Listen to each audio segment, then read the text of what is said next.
Thanks for listening to the Drummers Weekly Groovecast. You can contact the show at twitter.com/DW Groovecast and through Facebook at facebook.com/Drummers Weekly Groovecast. Good evening. I am warning you right now, if you touch my drums, I will stab you in the neck with a knife. Ain't a boogie. Ain't a boogie. Mom! Take it easy. Lower it. I'm not gonna lower it. I have to do this now. I don't mind you playing it, but lower it. Well, we get straightened out? Oh, we had a problem. I mean, we tried to do everything we could. What do you mean?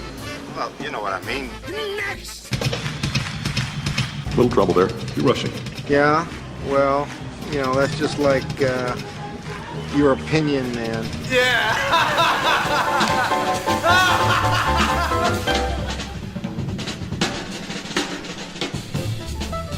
John, do you know what kind of restraint that it took for me to not replace that opening with REO Speedwagon riding the storm out? I could see how you were, really challenged there, Phil. This is a shout out to Alan Grotzer, baby. Yeah, that guy. Hey, they started rehearsing in my hometown. Get out of here. 157 Riverside Avenue, I think, is actually in Decatur, Illinois. That might be where they had a house. I mean, that's the rumor. I'll have to look into that. The chances that an REO Speedwagon reference is going to get mentioned on this show are beyond astronomical. So, listeners, go buy your lottery tickets today. Yeah, that is pretty. I do want to say one quick thing about Alan Grotzer. Mm-hmm. I saw REO Speedwagon back when I was but a weird yard ape, but a kid, probably like 14 years old. What is a yard ape? It's somebody that's 14 years old that lives in rural Tennessee. Gotcha. Yeah. I learned something new today. This guy, Alan Grotzer, used to play, I guess, just medium, like maybe 5A style sticks, but he used the butt ends, and what he would do is he would take maybe like 1/2-inch medical tape, and on the bead end of the stick, he would spin tape around it and make almost like a baseball knob. Like a hockey stick. Yeah, exactly. Yep. On the bottom of those sticks. Isn't that bizarre. wacky? I wonder why he didn't just use those rock knockers. Oh, yeah, right. I don't know. He still probably would have put the hockey knob on the end of it. Shout out to my son. I remember natural maple Ludwigs with that guy. Yeah. That was his big deal. He was a Ludwig guy forever. Yeah, I remember that show that I saw him play. Yeah, he played well. Cool. I should know that. I mean, it was like right there in my backyard, but I didn't pay a lot of attention to them. I think I had that live record maybe. Man, that band was huge back in the early 80s. Yeah. So, as a matter of fact, I did see them at the State Fair, which was a big concert, deal for us growing up. And I'm pretty sure I had some girl on my side and didn't pay much attention to the music. State Fair band. Man. Crazy. REO Speedwagon. Why I ought to get out of here with that. I had the best intentions of telling everybody that we were safe from the storm. Yeah. And then I just hijacked it with that. That's okay. But we safe. We didn't have it that bad here either, though. I mean, some people are still without power, but compared to our brethren in the Florida, Keys and the Caribbean, man. Yeah. Thinking about all you musicians, I know it's. To talk about the Caribbean just really quickly, because they're the ones that really, really got it badly. Everybody knows that I was on that cruise, right, or in the middle of the summer, and it yielded one of our finer shows, I feel like. I wasn't there. How could it not be? Point taken. But we hit every one of those islands, or we hit most of those islands that got tremendous damage. Like, in particular, the first stop that we had was in St. Martin on the Dutch side, and man, it just got nailed. I think they said 90% of all buildings sustained significant damage on that island.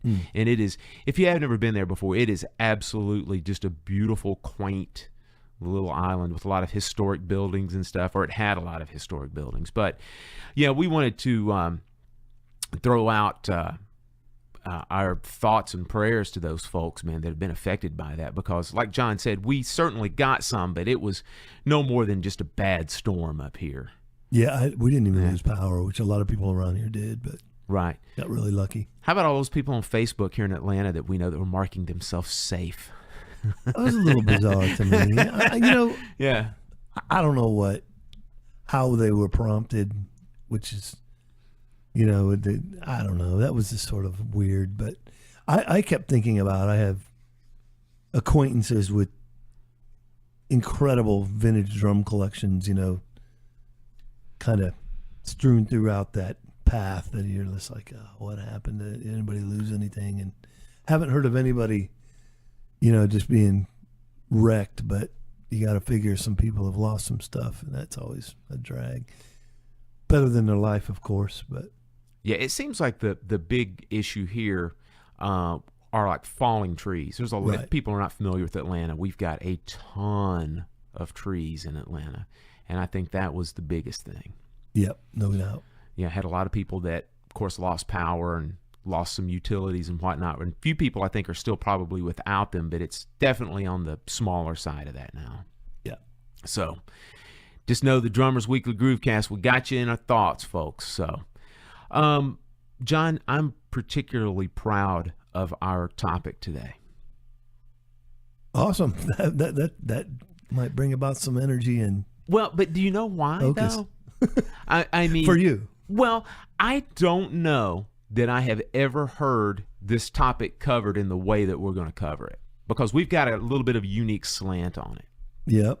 I mean, for those of you who have read the title, Generational Icons, it's a little bit deeper than that. And John and I are going to take a little bit of a different slant, because when you just look at that title, you think, oh, well, we're going to talk about all the big guys, Buddy and Elvin and Tony. And yes, we are going to talk about them, but we're going to talk about them from a slightly different slant. Like I mentioned, we're going to talk about the influences and the pressures that are put upon mere mortals from these generational icons. Right. I think I sort of spearheaded it by saying not long ago, I'm just really comfortable in the skin I'm in at this point. Right. And went through some really difficult times where not driven at all to be anything like many of the generational icons. And we're talking about, high level drumming. Absolutely. And it's never been my thing, but I said to Phil one day, man, I went through some phases where I was just beating myself senseless. Like, I was in St. Louis when Weckelmania was at its height. Mm-hmm. And it was just, I had no earthly desire to play like that. It's amazing. Of course, nothing but respect for Dave and his work and all that, but would kind of, on occasion, beat myself up. Like, I should have probably gotten a little more of that together, practice more, but you are who you are. Mm-hmm. And so it kind of, you came back with that. Well, there were these icons, decade after decade that people felt pressured to emulate or use this or that and all kinds of stuff. And that's kind of where this sort of came from. It's not just waxing poetic on how awesome they are, but how it affects the drumming community in general. Yeah, it goes pretty deep, because just as you mentioned, aside from the pressures to try to cop what they're doing, there's also some pretty significant pressures from the standpoint of even using particular gear and particular tunings and different things like that these guys have popularized. And then again, you can even get deeper from the standpoint that a lot of these guys also had particular methods of study that they ended up selling as well, like through different method books and videos and DVDs and that kind of stuff. So we want to touch on all that stuff, because I think you and I, came to our particular areas of study and particular areas of major growth pretty much in the same time, mm-hmm. in the same time span. And I had couple of little unique stories about that. And like one thing that will it'll illustrate pretty well what we're talking about here was when I was in undergraduate and graduate school, Weckl was the hot fusion guy, and Jack DeJohnette was the man when it came to doing straight ahead stuff. And everybody was really influenced by those different records. Of course, with Weckl, it was Chick Corea Electric Band and Acoustic Band. And with DeJohnette, it was either Keith Jarrett's Trio or all of those different solo albums that he played on, including his own records, but he also played on the Brecker solo stuff. And, of course, with all the horn players, that was huge. Matheny 8081 was a big one. Correct, yeah. That people like locked into. Absolutely. Yeah. And where things go awry is essentially I love both of those players. Mm-hmm. But you feel the pressure among different groups that you play with to try to cop that sort of stuff. And it gets to the point to where you start doing it sometimes even when you don't necessarily need to do it. And I can very distinctly remember getting calls to play, we'll call them casual jazz gigs, cocktail style stuff. And you roll in and you start doing these gigs with players that are like these older seasoned players that are certainly not expecting you to Jack DeJohnette it. Right. And then all of a sudden they're like, give this kid a 4. And then all of a sudden here comes the organic playing where the bar lines start going all over the place, and then you see heads start to explode, on the other side. And that is something that really happened. That's something that happened that I was a part of that, chalk it up to inexperience in youth, but that is the primary example. Yeah. For me, it was more just not having technique and, any desire to practice that those pressures were, when I think about it, I rarely was put in a position where I was expected to do that. Even at ground zero, if you will, in the Weckl thing, just that phase we go through where we're like, man, what am I doing? I'm so lazy. I should be on top of this. And that's a weird trip, man, because I have no desire to do that. But then sometimes felt pressure to, more than anything, just beat myself up over it.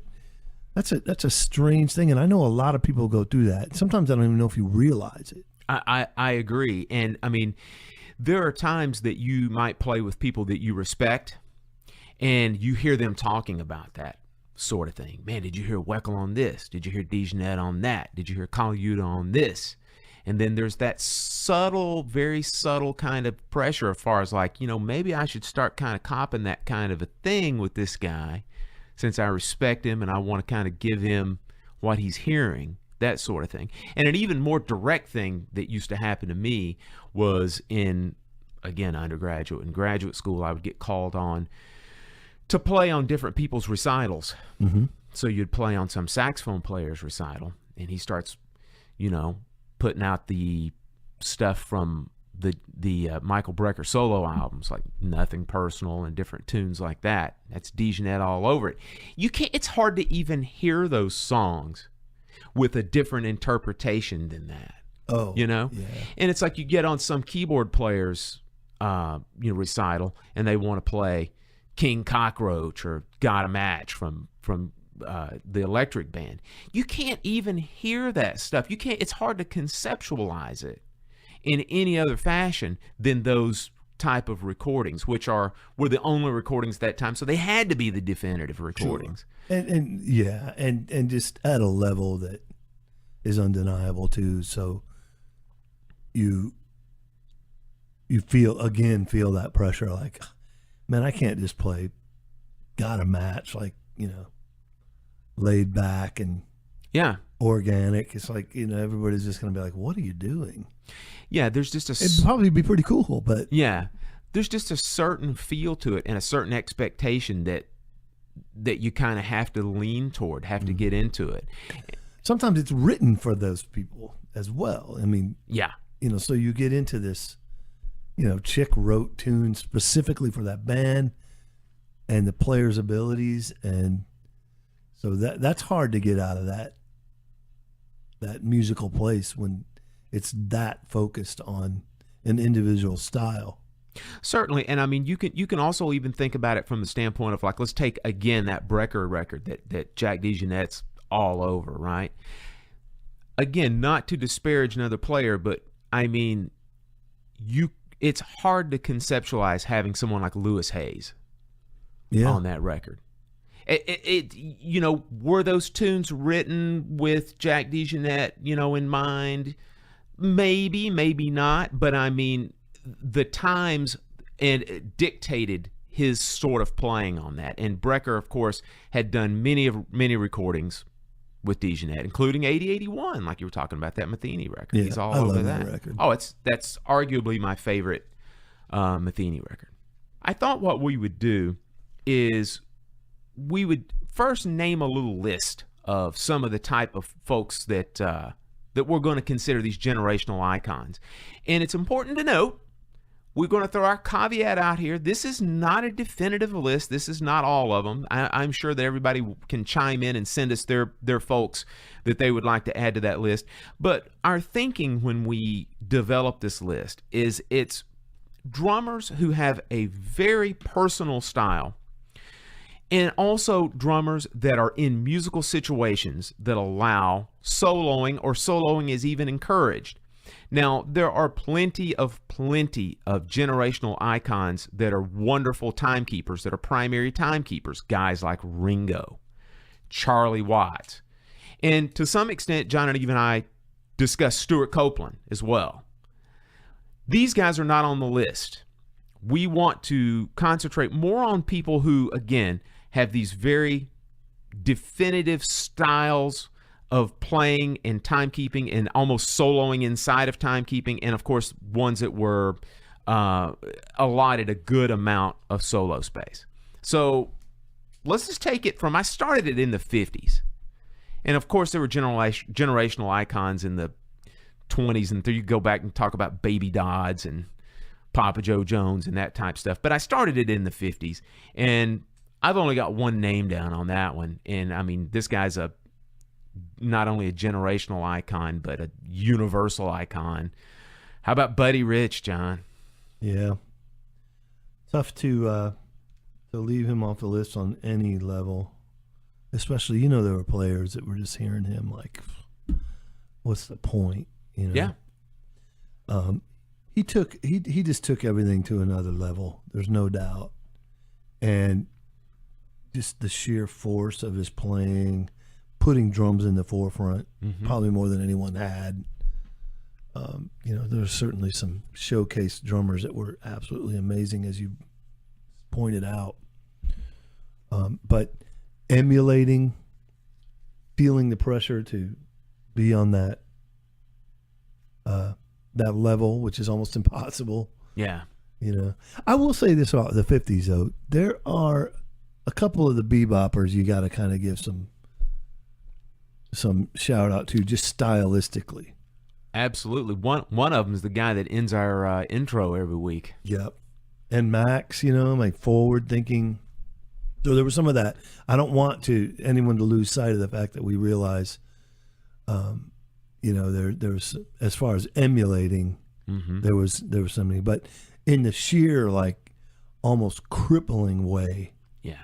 We're talking Buddy, because, if you listen to Philly Joe, if you listen to Max, you can break it down and really get into the musicality of it, where sometimes with Buddy it was just muscular and macho and just blazing. So yeah, all those guys you just talked about also heavily rudimentally driven. Yeah, that's true. In what they played. Max maybe even a little bit more to the compositional side of the soloistic type stuff. But I think one thing it's important to know is Philly certainly used rudiments very musically. You could say Buddy did too, but Buddy definitely was more masculine with that whole thing. I mean, just drive it down your throat. No doubt. So you get to the 60s, and got a few of these guys also that we can add to the list. You've got Elvin Jones, Tony Williams, and Roy Haynes. Many people probably quit. Yeah. Sure. And that's not what this is about, but it's about just how insanely unique and forward-thinking and just bringing the art of drumming to another level is where we're at. And those three just clearly took it somewhere that, we still talk about it today like it was last week. There are people still trying to catch up to that. Yeah. Try to make that happen. Mind-blowing. And we know beyond trying to play and failing miserably, which I'm sure many drummers did. Yeah. Then, in some cases, like, you're talking about guys who, not with these three in particular, but, even like the drug part of the thing. Like, this is how far players can. Parker was an example of Charlie Parker. I guess I got to do heroin to play like that. Well, no. Right. So, above and beyond just the musical pressures of it, you get into this other thing too. But musically speaking, those three in the 60s are just head and shoulders above everybody. Right. And one of the things we want to say also before we move on is, and we'll get to this list after we go through this, is that another consideration on this entire thing of making our little list of this is that just how many, we'll call them drumming babies, came off of these guys as well. People who are just directly influenced by them as well. When we get to the 70s, John, you got some folks like Steve Gadd, Billy Cobham, Jack DeJohnette, John Bonham, and Keith Moon. Yeah. What a list. Most definitely. And, there's this is where it really starts getting a little bit more in the opinion-driven arena. I can already feel people listening like, what about what? And, yeah. But I think when you talk about the broad and amazingly fertile time that the 70s was, that's a pretty good short list when you're talking about. We're not just talking about straight ahead players. We're talking about and just the leading lights of forward thinking, and here we're also getting into sound. Yes, because one could argue with Elvin and Tony and Roy, there's still like this, it's kind of in that bubble of that bebop sound. Elvin's a little dirtier, Roy's a little cleaner, but still it's like we're not talking so far removed. But when you get into this stuff with the 70s, you're talking like so broad, not just musically but sonically too. And how it influenced people. Right. And you're also starting to get to the point also to where you can look at these people that we talked about in the 70s and draw some direct influence from the people that we mentioned from the 60s and the 50s. True. Also. So we're starting to already have some babies that are highly influential that have babies of their own coming up. Yeah. Right? That's a good point. And then when we get to the 80s, we got some people we've already talked about. You got Dave Weckl, Vinnie Colaiuta, and Neil Peart. Few disciples follow them, weren't there? Like 2 or 3. Oh my gosh, yeah, it's incredible. And again, I'm talking. I know guys that had the setup. Yeah, down to the sizes and everything, cymbals, and mind blowing. That's when I really started paying attention to drums themselves. Yeah, gear. Yeah. And it freaks me out to think back on how some people were so enamored with an individual, like they'd go to that level. Yeah, they'd get the drums, cymbals, drum heads, sticks, whole 9 yards. Clothing. That's a generational icon. Yes, friend. It is. Yes, it is. And then when you get to the 90s, something kind of interesting happens on this. And of course, we have some guys that play with bands, and a couple of those right off the top are Mike Portnoy, who is a baby of Neil Peart, and then Carter Beauford, who a lot of drummers just really idolized with his work with Dave Matthews. But he got away with so much. Oh my gosh. Think he liked Cobham a little bit? He might have heard a tune or two in passing. A couple of them, yeah. But we start having this influx of drummers who we'll call them, and this is not a slide, we'll call them clinic drummers or solo drummers. You've got these guys like Virgil Donati, Thomas Lang, Jojo Mayer, and there are a few more, but those are the first three that really come to mind. It came to prominence at that time, who became almost like these drumming sports stars. True. And I mean, they have an incredibly loyal following and have influenced a ton of people. Understandably so. You know, talking about next level, some of the technique stuff and the independent stuff you're getting into. You know, there's going to be a faction of drummers that are fascinated with that challenge. And these guys, you know, well, you know, when you talk about clinicians, you know, some people are like, wait, well, I saw Virgil in this. Well, look, come on. Their exposure and their bread and butter were definitely more on that clinic side of things. Mm-hmm. And man, it brought out some amazing, you know, new technique and approach and gear and everything. So, you know, when you're talking about icons, you're talking about, again, guys who are kind of changing the game a little bit.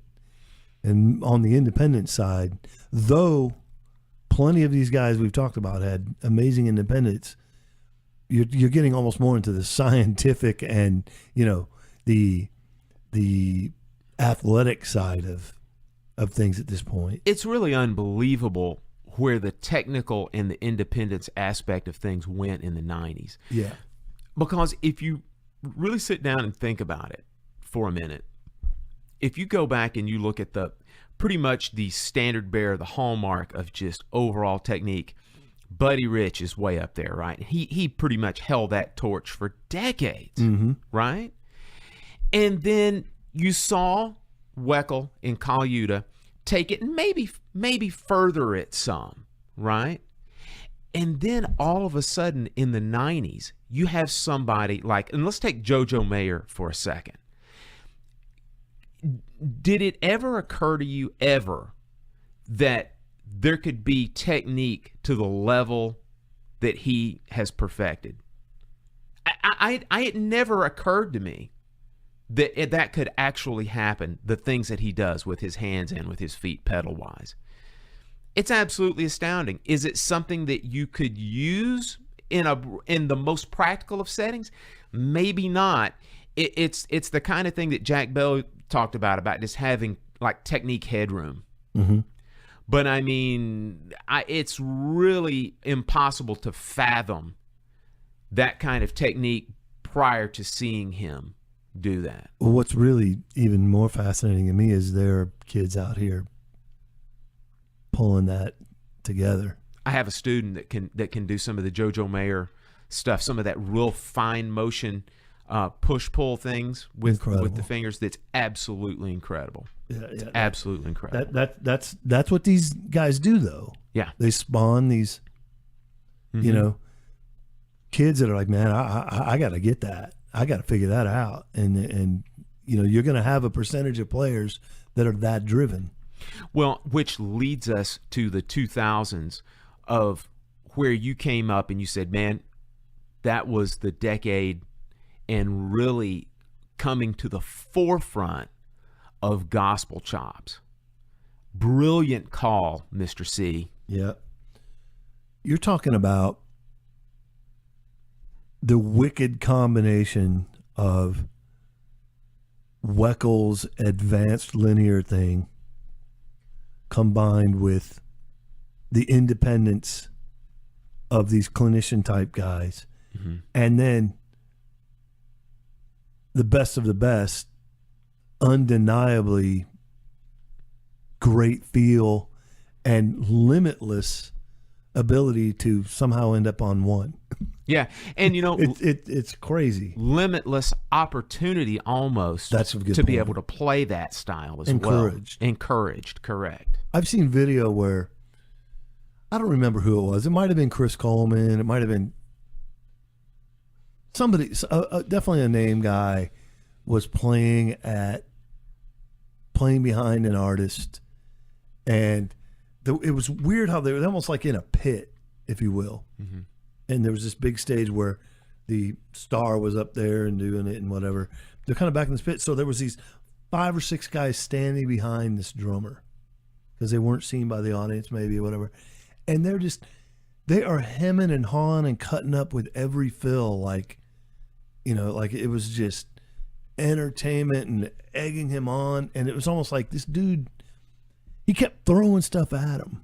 Yeah. And they just bust out, cracking up and doubled over and flipping out and high-fiving. And it was just like, this dude is just endless vocabulary. But like you pointed out, man, they came up in an environment where there was no rules. There was no harnessing. It was encouraged. And so, when you have an environment like that and it spreads, in that church culture, you're just going to have these kids coming up like gunning, Yeah. Hey, I got to outdo this guy and that. And then look what it bred. I mean, this, granted, there's a lot of these kids out there that are not quite where a Chris Coleman might be. Right. And falling on their face. But nonetheless, there's plenty of people out there right now that are really playing at a level that's just beyond belief. It absolutely is. And it's encouraged, which is, we came up in a time when it was almost like, look, man. Yeah. You need to keep it in the pocket, dude. I don't want to hear all that. What my favorite phrase, that's great, but can you keep all that mess on 2 and 4? Dude, that's the funniest thing I've ever heard.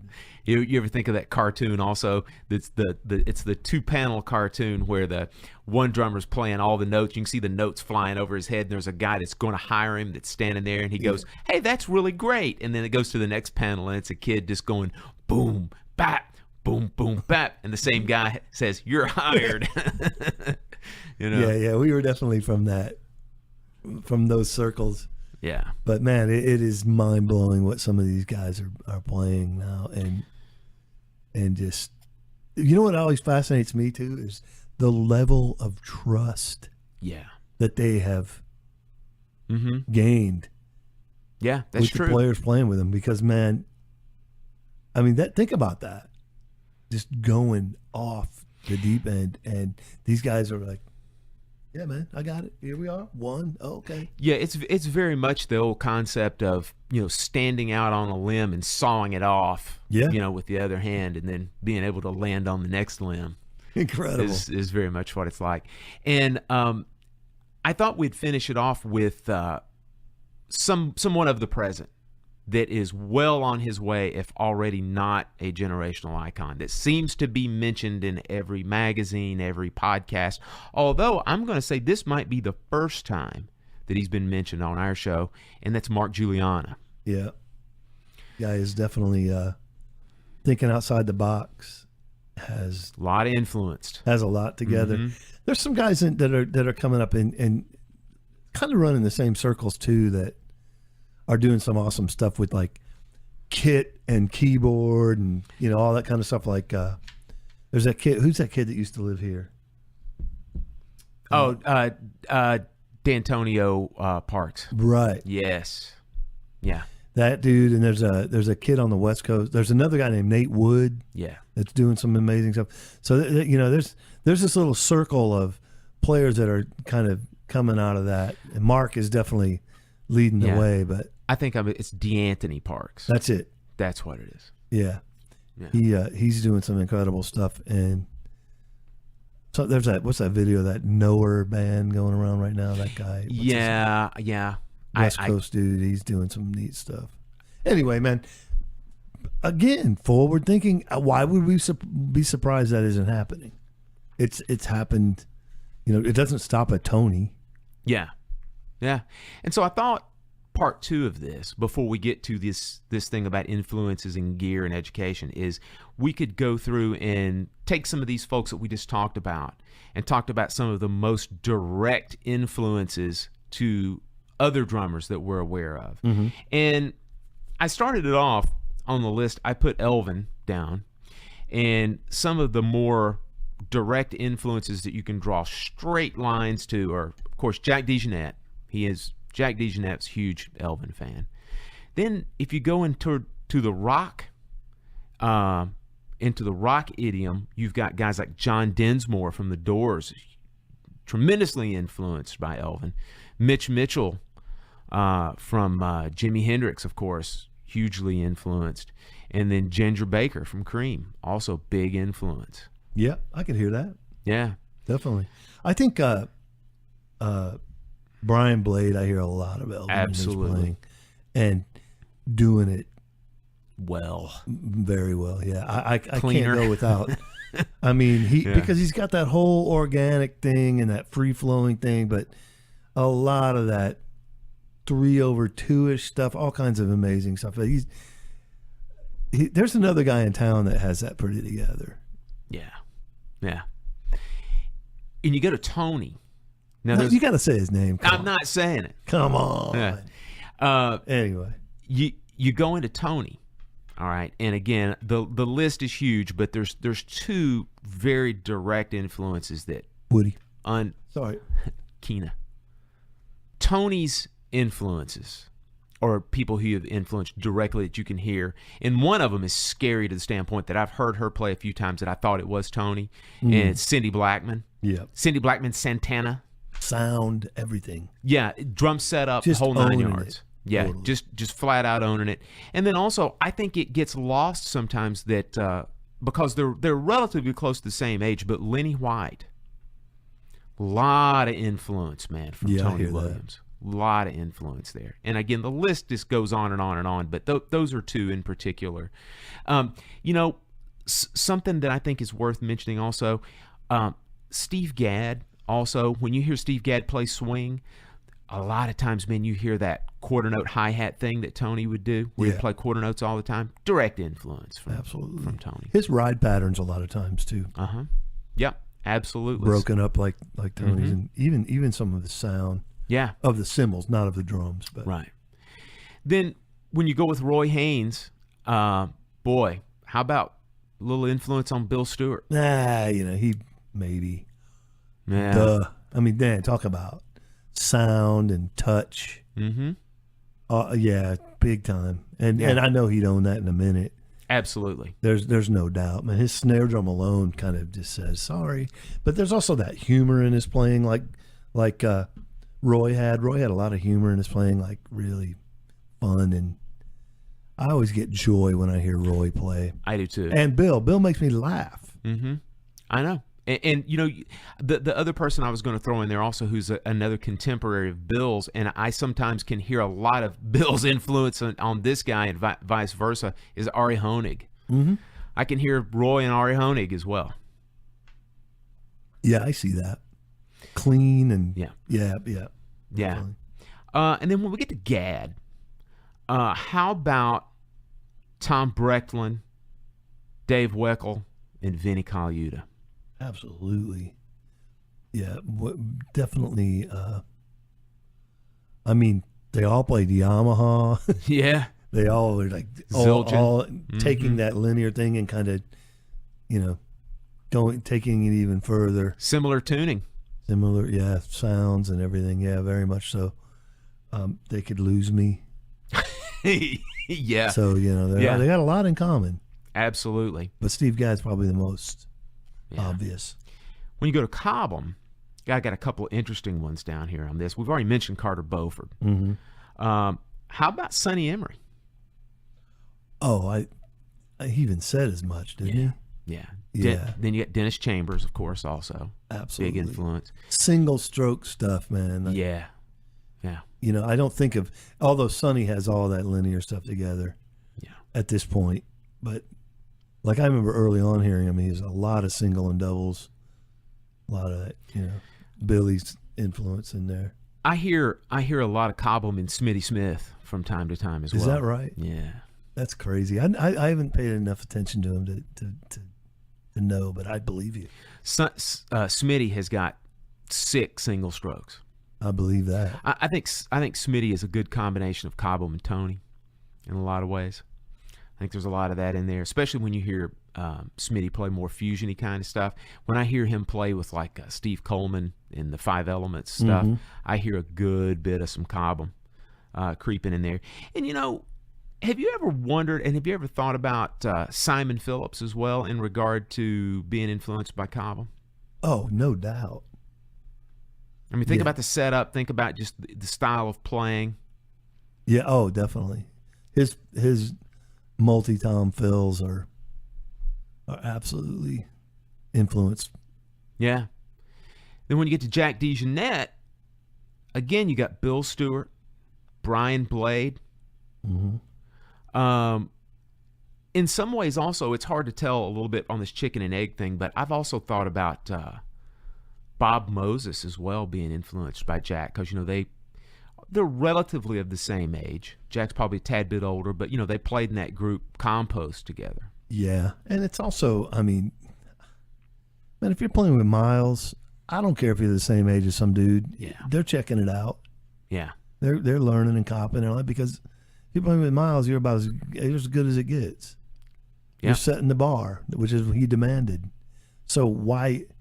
I mean, someone 10 years older could be influenced by someone that played with Miles. Yeah, that's true.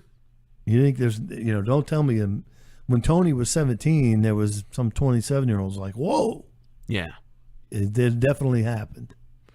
When you get to Weckl, who we've talked about, one of our huge generational pressures and influences, you got the self-admitted clone, Zach Danziger. Definitely. Cliff Almond is another guy. Mutual friend of yours and ours, Mr. Tom Knight. Ooh, I've told Tom several times, I said, man, I think there's been many occasions where you've out-Weckled Weckl.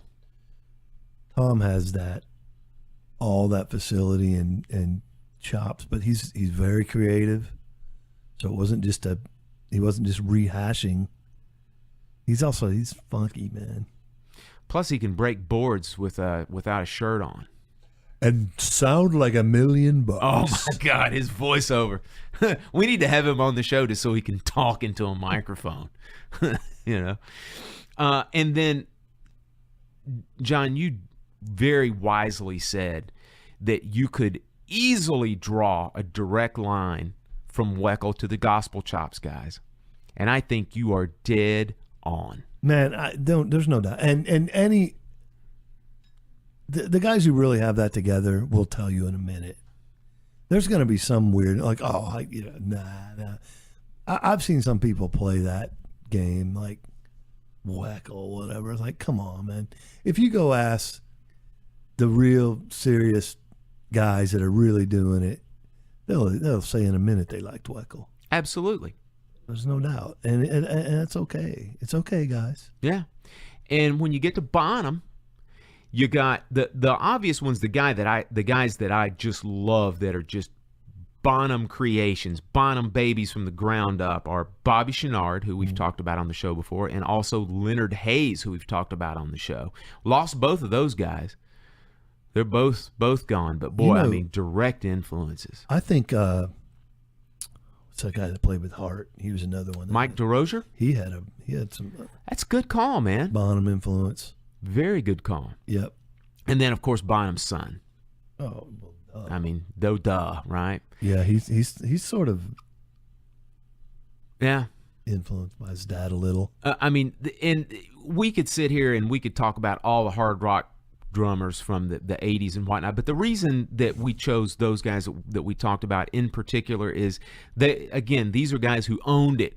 Made no bones about it. Right. They used the big open bass drums, huge Ludwig drums, the whole 9 yards. They just owned it. But and especially in the Chenard and Hayes thing, like, that feel part of it too. Yeah, both those guys could play. Some people will dog out Jason. Mm-hmm. Oh, it's not the same, but that's a big part of Bonham's thing. That people get so hung up on his gear. Mm-hmm.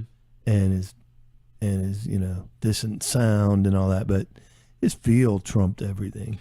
I completely agree. And the agree. real disciples knew that and had that, right? In my opinion, if you check out any of the Billy Squier stuff that Bobby Chenard's on. It's got a great feel to it. And in particular, for those of you who are not really familiar with Leonard Hayes, he was in a band from San Francisco back in the mid-'80s that had a fair amount of popularity called Y&T. And check out, there are 2 records in particular called Black Tiger and Mean Streak that he is just a grooving fool, man. He is Baby Bonham on those records. Just sounds tremendous on it. Two of my favorite records from that hard rock period of the mid-'80s. Really like them a lot. And then while we're in the 80s, we got to talk about Neil Peart and got to talk about his babies as well. The most obvious ones are Mike Portnoy and Danny Carey of Tool. But another one that I like to throw in there that, again, who just owns it, is Taylor Hawkins from the Foo Fighters. He loves Neil Peart and has done a few little things. There's some things that he's done before where he will give a little homage to Neil with a few bits of gear that he'll throw on his set. I think it's kind of cool. Awesome. Now, while we're talking about you know that guy Dave Johnstone?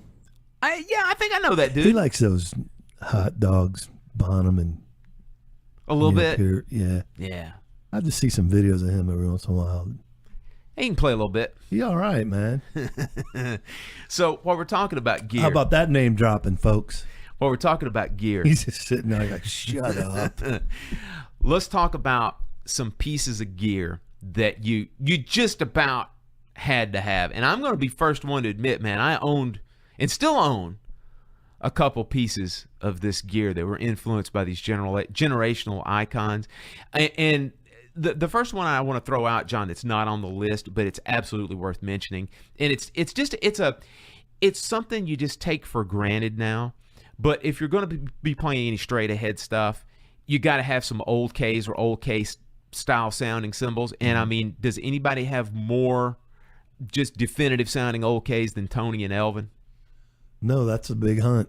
It's a big hunt. That's the pinnacle, and people will buy tens of thousands of dollars worth of cymbals trying to find it. Yeah, I mean, it's the kind of thing you don't necessarily think about it from the standpoint of, like, for example, we're going to talk about some stuff that Weckl popularized in the 80s, and everybody just kind of goes, no, duh, you know, you had to have the Yamaha piccolo snare and the 13-inch KZ hi-hats. It's still fresh in our minds, you know, it's that kind of thing. But, you know, you just take it for granted that old Ks, you know, are something you got to have to play that kind of stuff. And granted, of course, there were people well prior to Elvin and Tony. Of course, Art and Max and other people had them as well. But, boy, Elvin and Tony in particular, people will still talk about, man, that's that Tony Williams K. Yep. You know what's interesting about that? I thought about this, and we may have even talked about this, but what's really funny about, you know, you're talking about especially the guys in the 50s, and, of course, Tony and Elvin, but a lot of times they weren't old cymbals, and we think they got to be aged and they got to be buried and all this. I mean, man, Art Blakey would walk into Gretsch and dig into a stack of Ks, and they'd be shiny and brand new, and then go do a record. Right. So it's always an interesting thing how it's more about sound than age or patina or anything. It's about the sound, and I think sometimes we lose sight of that.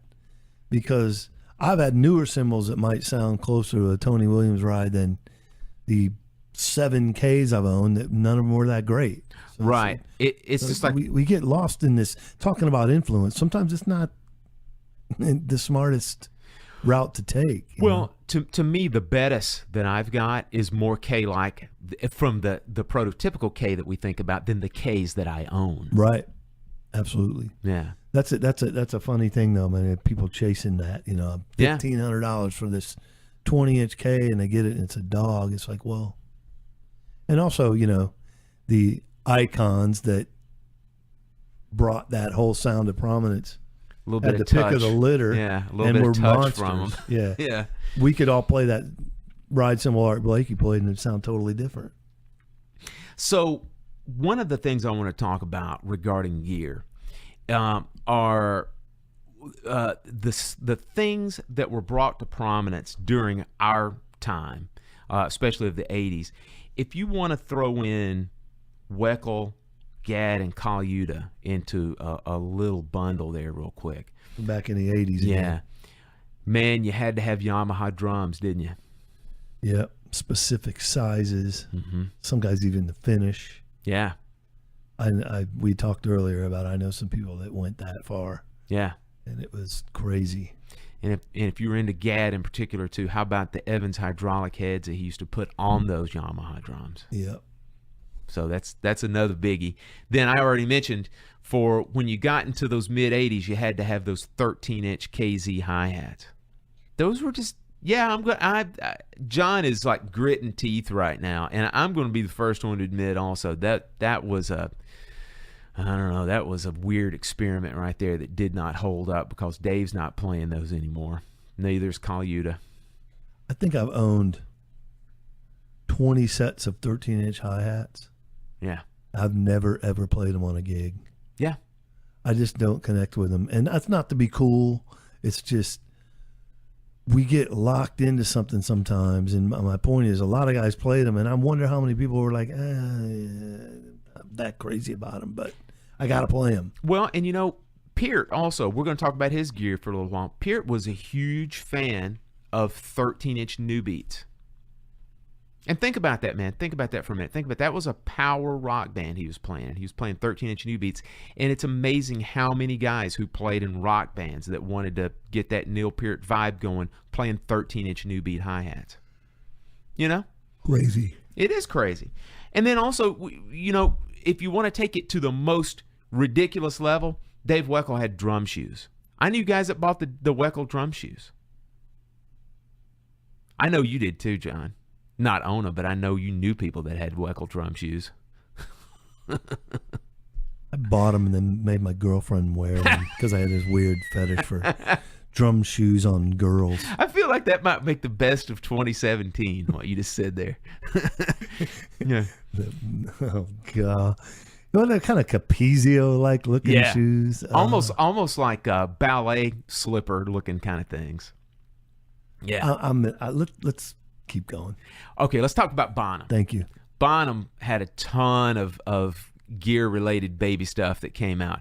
Of course, I mean, he was just iconic with the large Ludwig drums, wide open bass drum, big old Peisty cymbals, huge cymbals, just big. Everything was big, and wide open. Two things. Yes? There is a replica kit. Besides people trying to chase down the real thing. That tells you his influence right there. Mm-hmm. A replica drum set. Both in the green sparkle and the Vistalite, amber Vistalite. Yeah. And his cymbals for a long time weren't all that big, comparatively speaking, to where kids are these days. Yeah. Which you'd think. But I look back, I'm thinking back, I'm like, his crashes weren't necessarily like, now we got dudes that are playing like, I got 422s. Right. That kind of thing. But I think his influence, cymbal-wise, way more than size, was brand. Oh, this Peisty. Yeah. Because they weren't, think about before Bonham, it wasn't, that wasn't on the tip of everybody's tongue. That's true. And, just as a little bit of a historical... It was kind of a one-symbol world. Yeah, historical document. If anybody wants to do a little investigation, a little bit of our drumming anthropology, it's not that hard to find. Go on Google and put in Bonham's Peisty list. And there's somebody posted this thing, and it was a list from Peisty that had all of Bonham's symbols that he was given. Some he bought, some that were given to him. It's just a cool historical document to see that. And it goes from year to year, and it starts out with the giant beats and ends up going to the 2002s. Shows where he bought a gong. He actually bought that gong. Yeah. Amazing. Yeah, that he had behind him. But, the other thing regarding the cymbals as well, it's pretty well known that when Peisty discontinued those giant beats, pretty much the only reason they brought them back is that they knew that people who were Bonham fans were going to end up buying them. Of course. And also they revamped the 2002s to the black labels. Mm-hmm. Remember that? The black lead made them a little bit thinner as well, like the 70s 2002s that Bonham used. Had to be a demand for it, or they wouldn't have done it. Yeah. Yeah. Now There's always, anything like that connected to Bonham. The running joke about put Bonham in your eBay listing, and it's automatically worth $300 more or whatever. But think about that. Signature kits, revamped lines, all based. Look, man, if Bonham never existed, and Peisty put out Black Label 2002s, the majority of the world would be like, whatever. Yeah. That's how much influence this cat had on gear. I mean, playing is a given as well. But, man, I think almost more than anybody gear-wise, he might have had the most, mind-blowing influence of loyal minions. While we're talking about Peisty, how about Roy Haynes playing that 602 flat ride on Now He Sings, Now He Sobs? Again, though, a geeky fact and stat. Because, as you pointed out to me earlier, A, it wasn't his symbol. Right. It's and chicks. B, I don't see a lot of footage of him playing Peisties. Yeah. He probably had old cymbals he liked and played them, but Chick insisted, I guess. Or he had it and he liked it, whatever the case may be. But it's almost like it was an influence by word of mouth as opposed to the visual aspect of it, which is fascinating. Right. It was that album was such an influential album that, people who wanted to get that kind of contemporary piano trio sound, something that was just a tad different from the piano trio stuff that was in the past, hey, go with a flat ride. Yeah. And, Roy, I saw Roy back in the 90s, and he was playing a flat ride. I think it was a Zildjian at that time, but he was still playing flat ride. So he kept a flat ride off and on, forever. And, God, he's still playing now. When he does play, he probably still plays a flat ride. Crazy. I love it. There's two extreme examples of influence that a drummer at that level have. Yeah. One, lots of visual, lots of exposure, lots of iconic video and concerts and touring and advertising. And then the opposite side, Roy with an 18-inch cymbal that isn't his, but people had to have it. Yeah. It's not only does it show that we are, as a group, hyper aware of who's using what on what album or tour or whatever. I do. But then, how we can be pressured into I don't even like flat rides, They're hard to play. But yeah, my hand is just yeah, right, dude. I've had a couple and sold both of them. I just don't have a use for I them. don't like them. Yeah. But plenty of people convince themselves they do. Yeah. And they got to have it. So. Well, and that's the perfect segue for me to talk about the next cymbal influential guy in particular is Jack DeJohnette.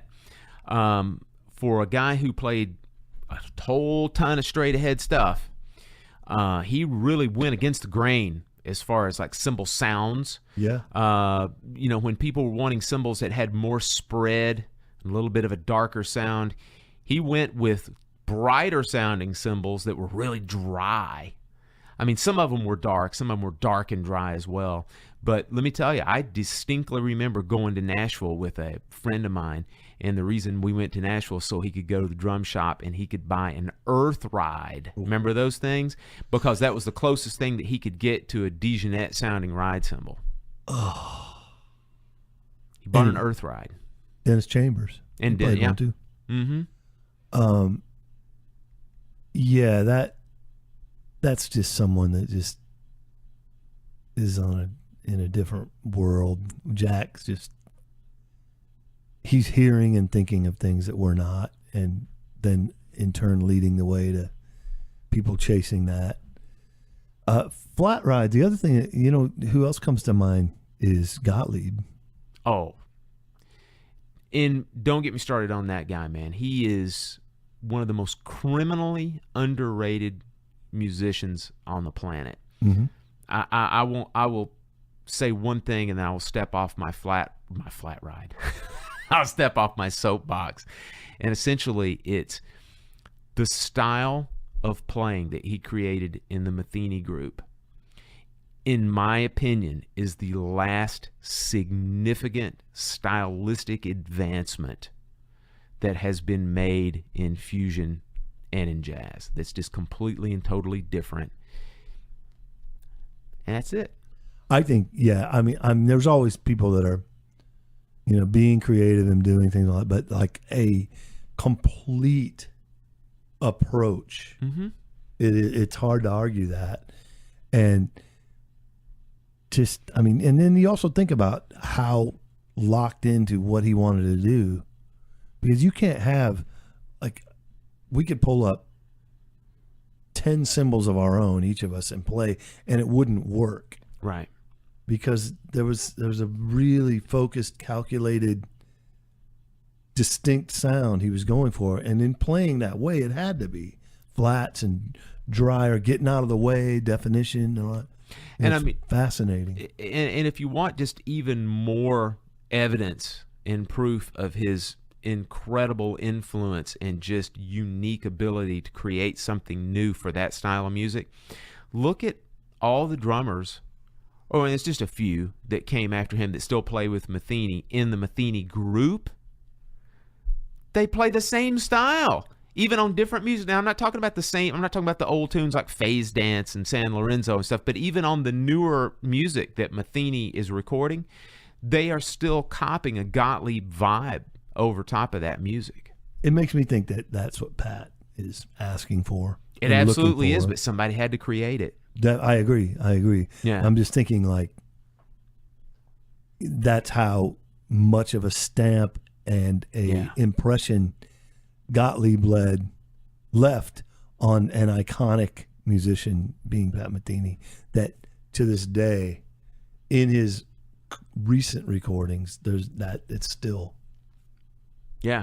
being approached similar. Let me throw one more gear baby out there. Mm-hmm. The enormous and ridiculous influence on gear that Neil Peart had. So many guys, man, back in the 80s and 90s, buying the huge double bass kit, especially the Thomas stuff, the huge double bass kit. The Wuhan China cymbal, that's another big one, man, that he had. He had used a Wuhan China.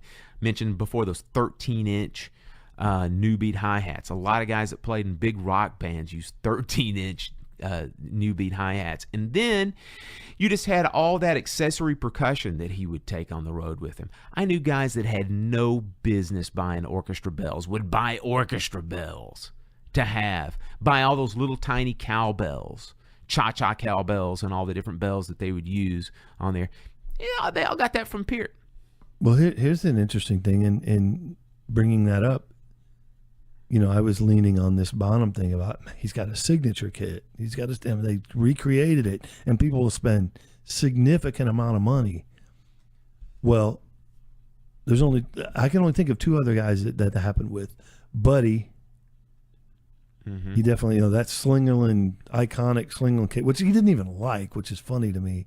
But that 24, 13, 16, 16, blue, white, marine pearl, there's the Bonham kit, and then the Peart kit that DW did. Yeah. And they asked $1 gazillion for it.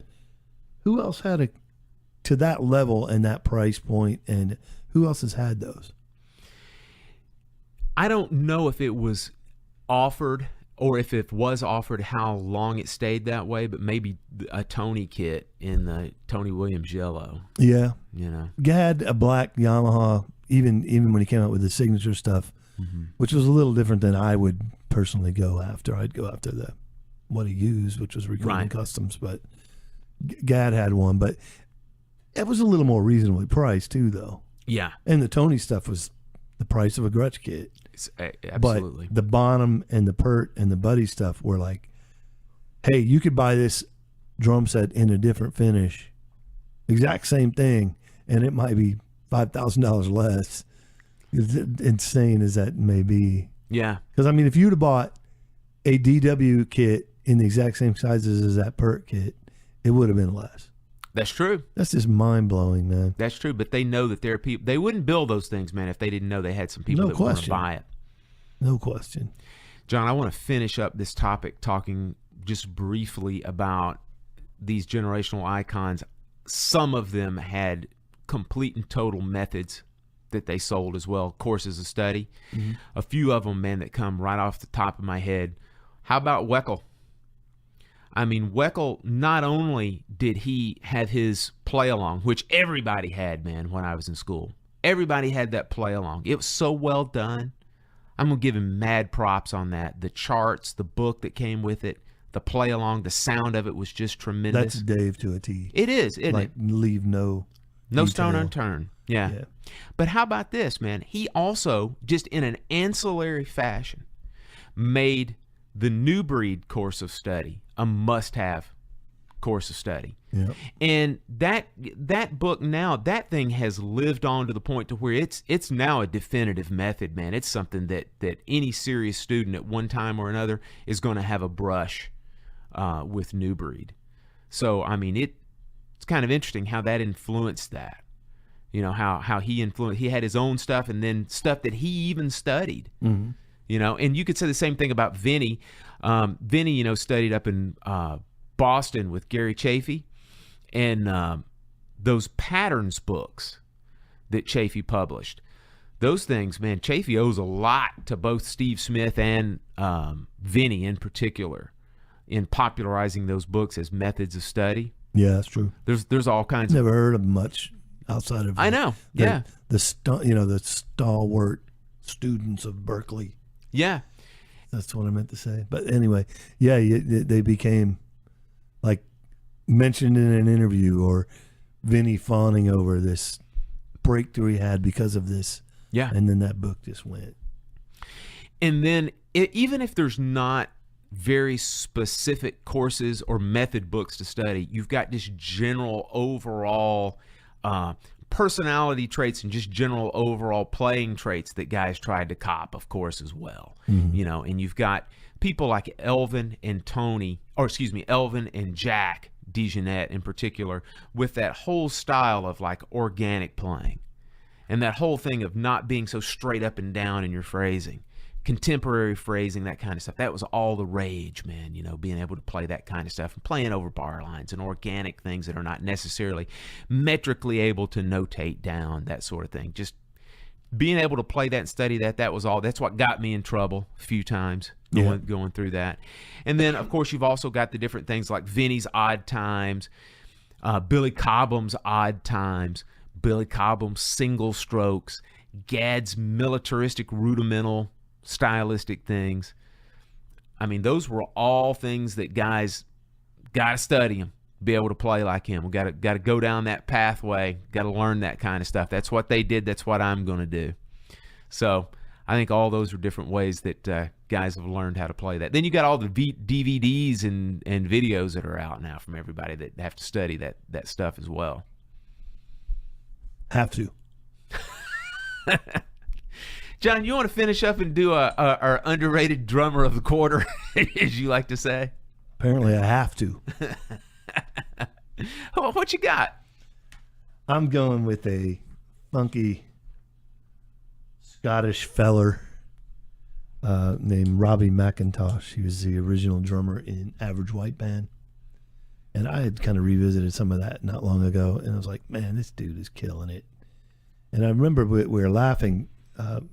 A friend of mine, we were talking about how a lot of people thought lazily that Steve Ferrone played Pick Up the Pieces, but he didn't. He didn't. It was this guy, Robbie McIntosh. And this dude, you know, he had his problems and succumbed to some demons, but just a funky, groovy musical guy, and had a little more going on than people realized. You know, he's known for the first couple of records of people that know, but he also, interesting enough, played with Brian Auger, who Steve played with, so they kind of just piggybacked each other with that stuff. But he also played on a couple things, some Herbie Mann stuff that a lot of people don't know about, but always really good feeling records that he put out. And what was it? The other, he was in a band early on with that singer Alex Lagerwood that sang with Santana. So there's some connection there.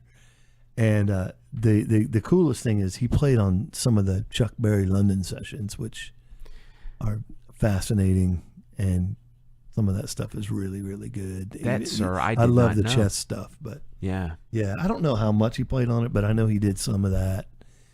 Just a groovy cat, man, that kind of gets overlooked sometimes, and even overlooked in that some people think another person played on one of his biggest contribution to the music by far was Pick Up the Pieces, and listen to that record, man. It's great, and I can see why you think it's Steve.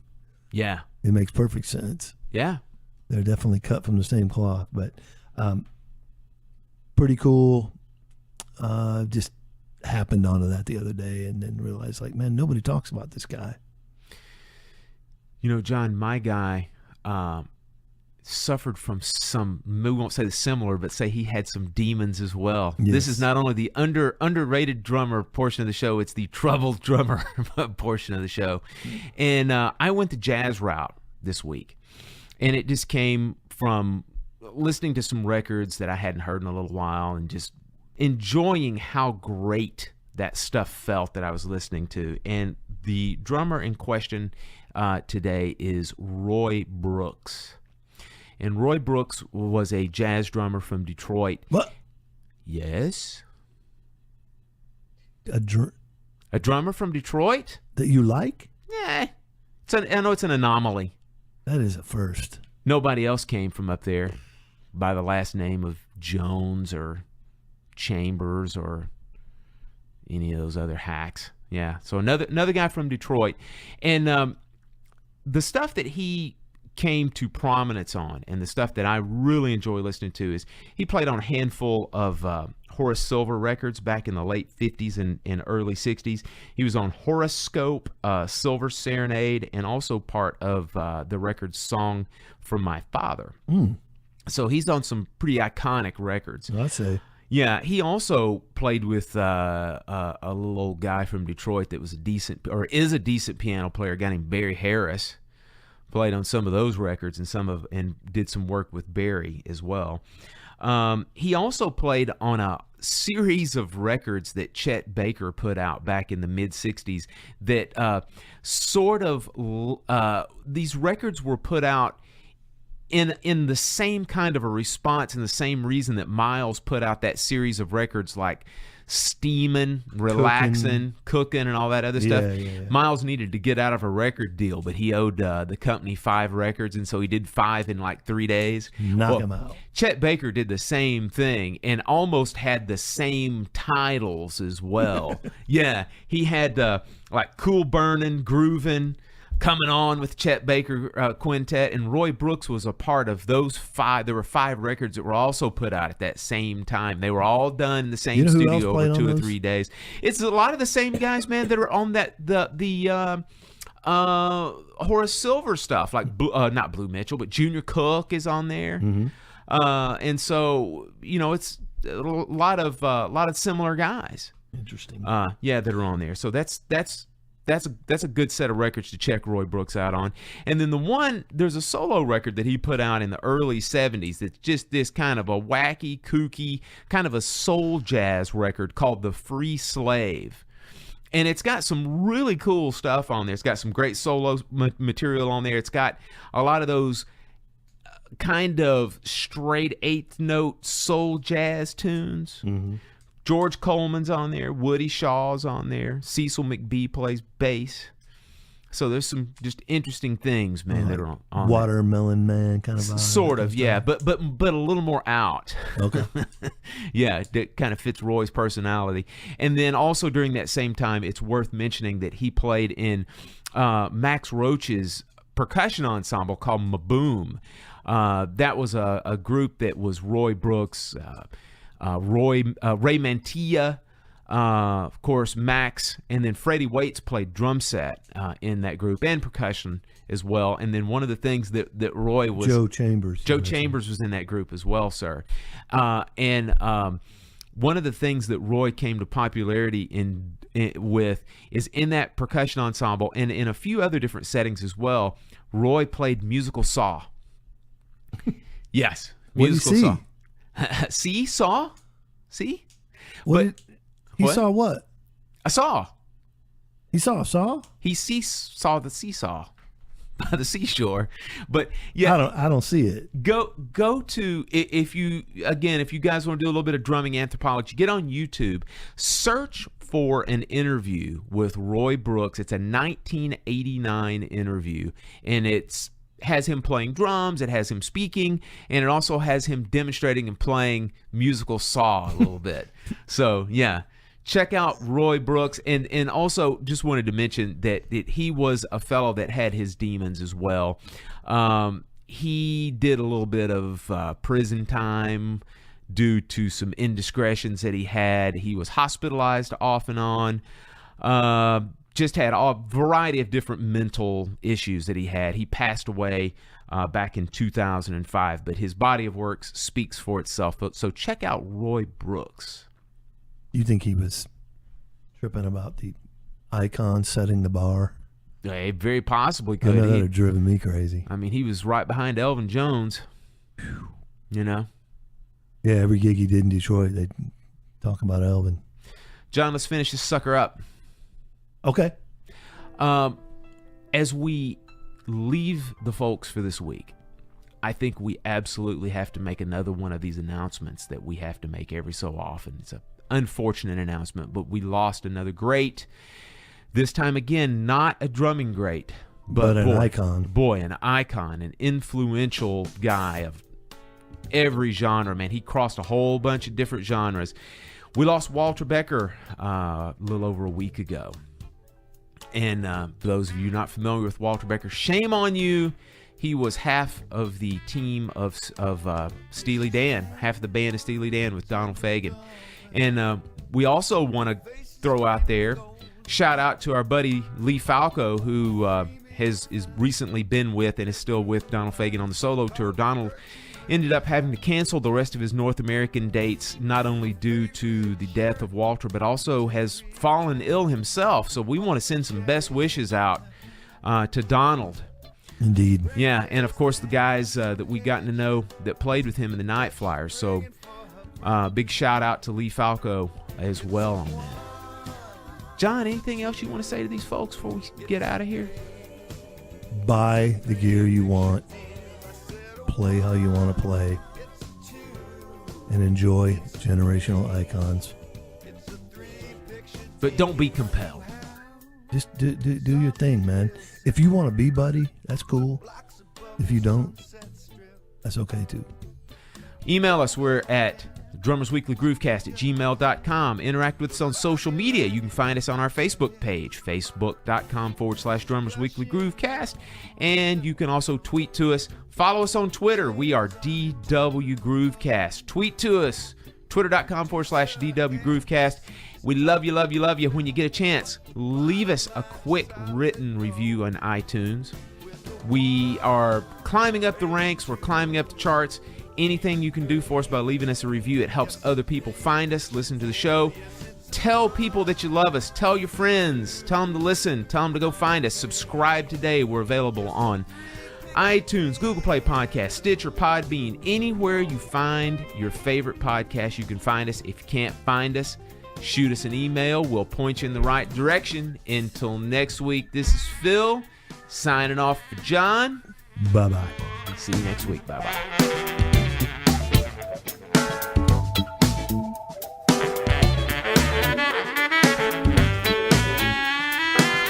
Well, she's leaving in the limo. She's sorry, but they're running late. The night is here, the big premiere. It's the lady and the reprobate. Now a man like me should never be where a man like me does not belong. I know they're gonna need a sound check. I know they're gonna need a song for the one, 2, 3. 3 picture deal. I said the one, 2, 3. 3 picture deal. I said the one, 2, 3. 3 picture deal. I said 1, 2.